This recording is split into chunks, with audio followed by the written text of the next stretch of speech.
ವಿಷಮ ಸ್ಥಿತಿಯಲ್ಲಿ ಉಂಟು ಎನ್ನುವುದಕ್ಕೆ ಇದು ಒಳ್ಳೆ ಸಾಂಕೇತಿಕ ರೂಪ ಅಂತ ಅಂದುಕೊಳ್ಳಬಹುದು.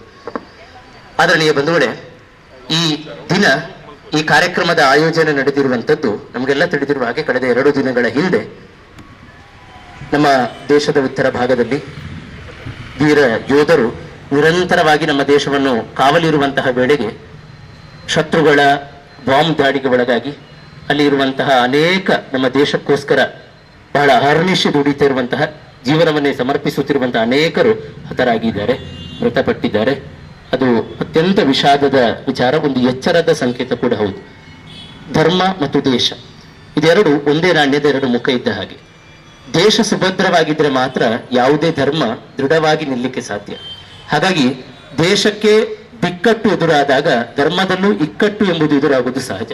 ಈ ದಿನ ಅಂತಹ ಧರ್ಮ ಕೇಂದ್ರವನ್ನು ಕೇಂದ್ರೀಕರಿಸಿಕೊಂಡು ಮತ್ತು ಮುಖ್ಯವಾಗಿ ಎಲ್ಲ ಸಮುದಾಯವನ್ನು ಒಳಗೊಳ್ಳುವ ಹಾಗೆ ಯಾವುದೇ ತೆರನಾಗಿರುವಂತಹ ಜಾತಿ, ಧರ್ಮ, ದೇಗುಲ ಕೇಂದ್ರಗಳ ಭೇದ ಇಲ್ಲದೆ ಎಲ್ಲ ಏಕಚಿತ್ತದಿಂದ ನಾವೆಲ್ಲ ಸೇರಿದ್ದೇವೆ, ಸಮಾನ ಮನಸ್ಕರು ಸೇರಿದ್ದೇವೆ.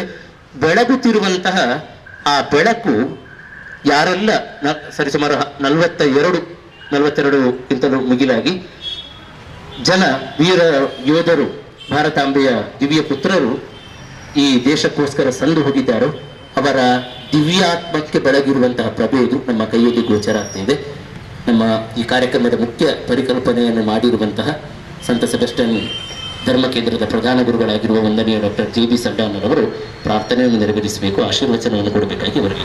ನಮ್ಮ ಉಳ್ಳಾಲ ಪರಿಸರದ ಇಲ್ಲಿ ನೆರೆದಿರುವ ದೇಶ ಪ್ರೇಮಿಗಳೇ, ಫೆಬ್ರವರಿ 14 ತಾರೀಕು ಬಹುಶಃ ನಮ್ಮ ಭಾರತ ದೇಶದ ಚರಿತ್ರೆಯಲ್ಲಿ ಒಂದು ಕರಾಳ ದಿನವಾಗಿಯೇ ಉಳಿಯುವುದು.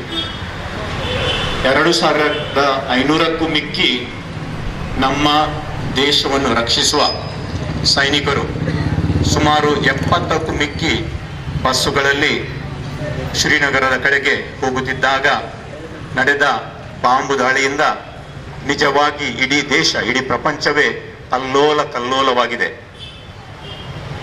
ದೇಶವನ್ನು ರಕ್ಷಿಸುವವರು ನಮ್ಮ ಸಹೋದರರು, ಅವರು ಭಾರತಾಂಬೆಯ ಮಕ್ಕಳು, ಅವರು ನಮ್ಮ ಕುಟುಂಬದ ಸದಸ್ಯರು. ಏನಾದರೂ ಅನಾಹುತವಾದಾಗ ನಾವು ಒಟ್ಟಿಗೆ ಬರುವುದರಲ್ಲಿ ಖಂಡಿತವಾಗಿಯೂ ಅರ್ಥವಿದೆ. ಆದುದರಿಂದ ಈ ಸಾಯಂಕಾಲದ ವೇಳೆಯಲ್ಲಿ ನಾವೆಲ್ಲರೂ ಒಂದೇ ಕುಟುಂಬದ ಮಕ್ಕಳು, ಭಾರತಾಂಬೆಯ ಮಕ್ಕಳು ಎಂಬ ಚಿಂತನೆಯನ್ನು ಮನದಲ್ಲಿಟ್ಟುಕೊಂಡು ಇಲ್ಲಿ ಸೇರಿದ್ದೇವೆ. ಭಯೋತ್ಪಾದಕರ ಈ ಕೃತ್ಯವನ್ನು ನಾವು ಖಂಡಿತವಾಗಿಯೂ ಖಂಡಿಸುತ್ತೇವೆ. ನಮಗೆ ಬೇಕಾಗಿರುವುದು ನಮ್ಮ ಭಾರತ ದೇಶದಲ್ಲಿ ಶಾಂತಿ ಸಾರುವ ಶಾಂತಿ ಪ್ರಿಯರಾದ ನಾವು ಈ ದುಷ್ಕೃತ್ಯಗಳನ್ನು ಖಂಡಿತವಾಗಿ ಖಂಡಿಸಲೇಬೇಕು, ಶಾಂತಿಗೋಸ್ಕರ ಪ್ರಾರ್ಥಿಸಬೇಕು. ಶಾಂತಿಯ ಬಗ್ಗೆ ಮಾತಾಡುವಾಗ ಆ ಧರ್ಮ ಈ ಧರ್ಮ ಎಂಬ ಮಾತಿಲ್ಲ, ಬದಲಾಗಿ ನಾವು ಎಲ್ಲರೂ ಒಟ್ಟಾಗಿ ಶ್ರಮಿಸುವಾಗ, ದುಷ್ಕೃತ್ಯಗಳನ್ನು ಖಂಡಿಸುವಾಗ ಖಂಡಿತವಾಗಿಯೂ ನಾವು ನಮ್ಮ ದೇಶದ ಸೈನಿಕರೊಂದಿಗೆ ಇದ್ದೇವೆ, ನಮ್ಮ ದೇಶದ ರಕ್ಷಕರೊಂದಿಗೆ ಇದ್ದೇವೆ. ಒಳಿತಿಗೆ ನಾವು ಯಾವಾಗಲೂ ಅವರ ಬೆನ್ನು ತಟ್ಟುತ್ತೇವೆ, ಕೆಡುಕು ಮಾಡುವವರನ್ನು ನಾವು ಖಂಡಿಸುತ್ತೇವೆ ಎಂಬ ಚಿಂತನೆಯಲ್ಲಿ ನಾವು ಇಲ್ಲಿದ್ದೇವೆ. ಖಂಡಿತವಾಗಿ ಈ ಸೈನಿಕರ ಕುಟುಂಬಗಳಿಗೆ ಬಹಳಷ್ಟು ನಷ್ಟವಾಗಿದೆ. ನಮ್ಮ ಕರ್ನಾಟಕದವರು ಕೂಡ ಒಬ್ಬರು ಅದರಲ್ಲಿದ್ದಾರೆ. ಎಲ್ಲ ಕುಟುಂಬಗಳಿಗೋಸ್ಕರ ನಾವು ಪ್ರಾರ್ಥಿಸೋಣ. ನಮ್ಮ ದೇಶದ ಸೈನಿಕರಿಗೆ, ದೇಶವನ್ನು ರಕ್ಷಿಸುವ ಎಲ್ಲರಿಗೆ ಆ ಭಗವಂತನ ಆಶೀರ್ವಾದ ಸಿಗಲಿ. ಈ ದುಷ್ಕೃತ್ಯದ ಬಗ್ಗೆ ನಾವು ದುಃಖಿಸುವಾಗ ಮುಂದಿನ ದಿನಗಳಲ್ಲಿ ನಾವು ಯಾವ ರೀತಿಯಲ್ಲಿ ಮುಂದಕ್ಕೆ ಹೋಗಬೇಕು, ಯಾವ ರೀತಿಯಲ್ಲಿ ನಮ್ಮ ರಾಷ್ಟ್ರವನ್ನು ರಕ್ಷಿಸಬೇಕೆಂಬುದರ ಬಗ್ಗೆ ಸ್ಥಳೀಯ ಮಟ್ಟದಲ್ಲೂ, ರಾಜ್ಯ ಮಟ್ಟದಲ್ಲೂ, ರಾಷ್ಟ್ರೀಯ ಮಟ್ಟದಲ್ಲೂ ಹೊಸ ಚಿಂತನೆ ಮೂಡಿ ಬರಲೆಂಬುದೇ ನನ್ನ ಆಶೆಯಾಗಿದೆ. ಮೃತರಾದ ಸೈನಿಕರಿಗೋಸ್ಕರ, ಅವರ ಕುಟುಂಬಕ್ಕೋಸ್ಕರ, ನಮ್ಮ ದೇಶಕ್ಕೋಸ್ಕರ ಮೌನವಾಗಿ ನಾವೀಗ ಒಂದು ಗಳಿಗೆ ಪ್ರಾರ್ಥಿಸೋಣ. ನಿಮ್ಮ ಚಿತ್ತದ ಪ್ರಕಾರ ಶಾಂತಿ ಸೌಹಾರ್ದತೆಯಿಂದ ಮುಂದಕ್ಕೆ ಸಾಗುವ ನಮ್ಮ ಭಾರತ ರಾಷ್ಟ್ರವನ್ನು ನೀನು ರಕ್ಷಿಸು, ನಮ್ಮ ಭಾರತ ರಾಷ್ಟ್ರವನ್ನು ನೀನು ಆಶೀರ್ವದಿಸು. ಇಂದಿನ ದಿನ ನಾವು ಸಂತಾಪ ಸೂಚನೆಯ ಈ ಸಮಾರಂಭದಲ್ಲಿ ಒಟ್ಟಿಗೆ ಕೂಡಿರುವಾಗ ನಾವೆಲ್ಲರೂ ನಿನ್ನಲ್ಲಿ ಪ್ರಾರ್ಥನೆ ಮಾಡ್ತಾ ಇದ್ದೇವೆ. ನಮ್ಮ ರಾಷ್ಟ್ರವನ್ನು ರಕ್ಷಿಸುವ ಸೈನಿಕರಿಗೆ ಬೇಕಾದ ಕೃಪಾಶೀರ್ವಾದಗಳನ್ನು ನೀ ನೀಡು. ಮೃತರಾದ 40ಕ್ಕೂ ಮಿಕ್ಕಿ ಸೈನಿಕರ ಕುಟುಂಬಗಳಿಗೋಸ್ಕರ, ಮೃತರಾದ ಸೈನಿಕರಿಗೋಸ್ಕರ ನಾವು ಪ್ರಾರ್ಥನೆಯನ್ನು ಸಲ್ಲಿಸುತ್ತೇವೆ. ಅವರಿಗೆ ಬೇಕಾದ ಚಿರಶಾಂತಿಯನ್ನು ನೀನು ಅನುಗ್ರಹಿಸು. ಅವರ ಕುಟುಂಬಗಳಿಗೆ, ವಿಶೇಷವಾಗಿ ಅವರ ಪತ್ನಿಯರಿಗೆ, ಅವರ ಮಕ್ಕಳಿಗೆ ಧೈರ್ಯದಿಂದ ಮುಂದಕ್ಕೆ ಸಾಗಲು, ರಾಷ್ಟ್ರ ಪ್ರೇಮದಲ್ಲಿ ಶಾಂತಿಯುತವಾಗಿ ಜೀವಿಸಲು ಬೇಕಾದ ಆಶೀರ್ವಾದಗಳನ್ನೆಲ್ಲ ಆ ಕುಟುಂಬಗಳಿಗೆ ಅನುಗ್ರಹಿಸು. ಅದೇ ರೀತಿ ನಾವೆಲ್ಲರೂ ಭಾರತ ದೇಶದ ರಕ್ಷಣೆಗೋಸ್ಕರ, ಶಾಂತಿಗೋಸ್ಕರ ಒಮ್ಮನಸ್ಸಿನಿಂದ ಜಾತಿ ಮತ ಭೇದವನ್ನು ಮರೆತು ನಾವು ಒಟ್ಟಾಗಿ ಸೇವೆ ಸಲ್ಲಿಸಲು ಕಾರ್ಯಗತರಾಗಲು ನಮ್ಮೆಲ್ಲರನ್ನು ಭಗವಂತ ನೀನು ಅನುಗ್ರಹಿಸು.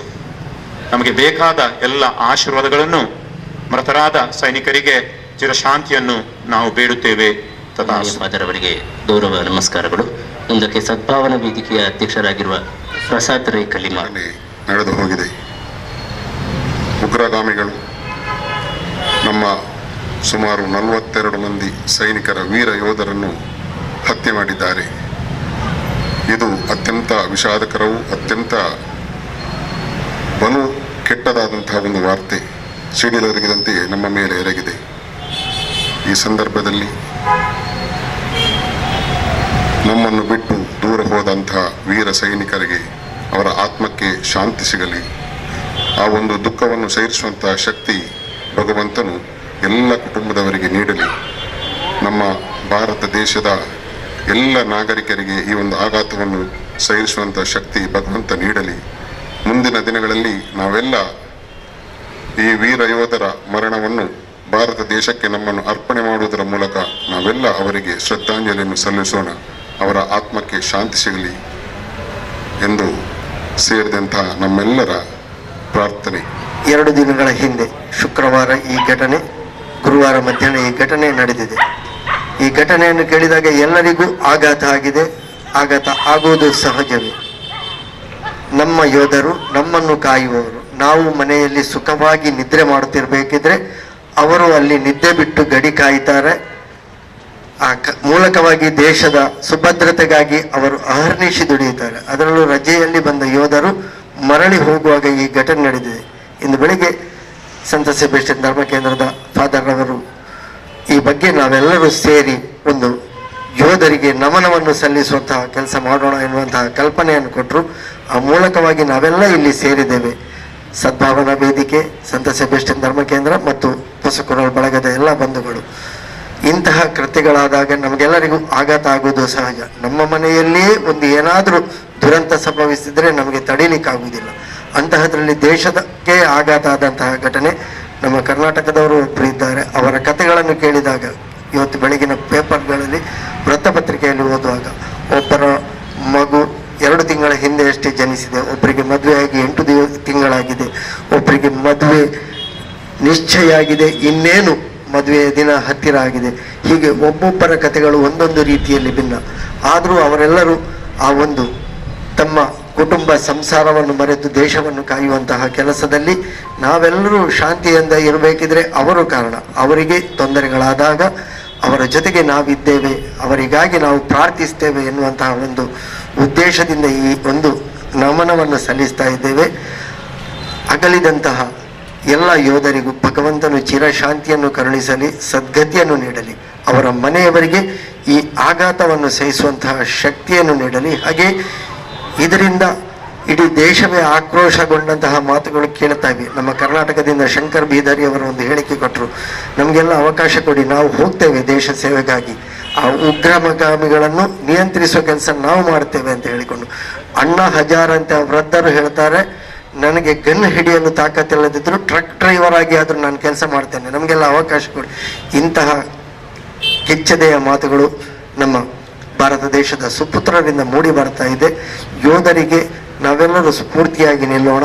ಎಲ್ಲರಿಗೂ ಆ ಒಂದು ಭಗವಂತನ ಅನುಗ್ರಹ ಲಭಿಸಲಿ.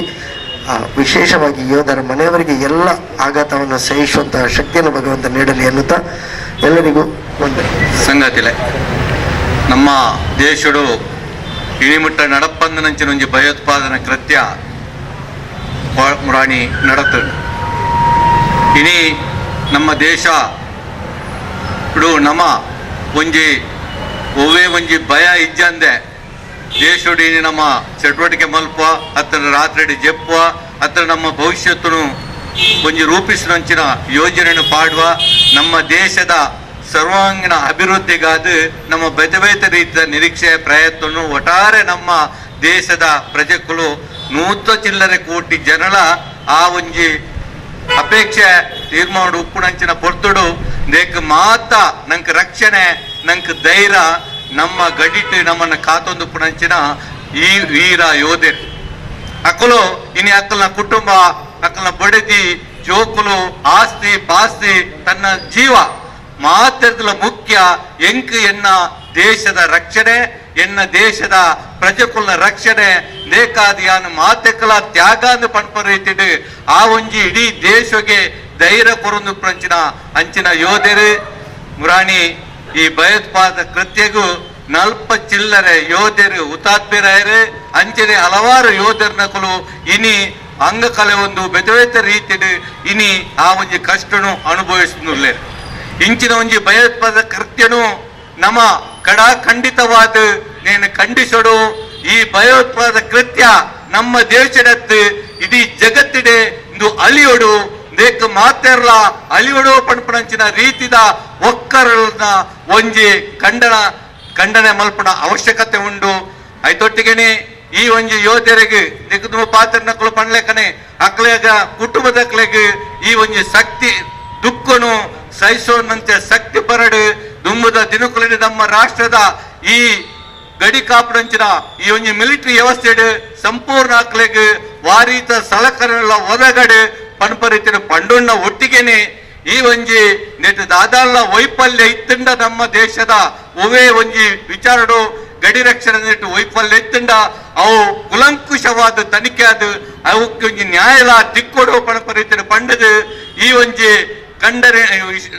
ಭಯೋತ್ಪಾದಕ ಕೃತ್ಯನು ಖಂಡಿಸಿದು ಈ ಒಂಜಿ ಶ್ರದ್ಧಾಂಜಲಿ ಮಲ್ಪಣಂಚಿನ ಪೊರ್ತುಡು ಮಾತೆರ್ಲ ನಮ ಒಂಜಿ ನಿಮಿಷ ಮೌನ ಅದು ಉಂತುದು ನೆಕ್ಕು ಶ್ರದ್ಧಾಂಜಲಿ ಅರ್ಪಣೆ ಮಲ್ಪಗಾಂದು ಈತಿಯನ್ನು ಪಣಿಯರೆ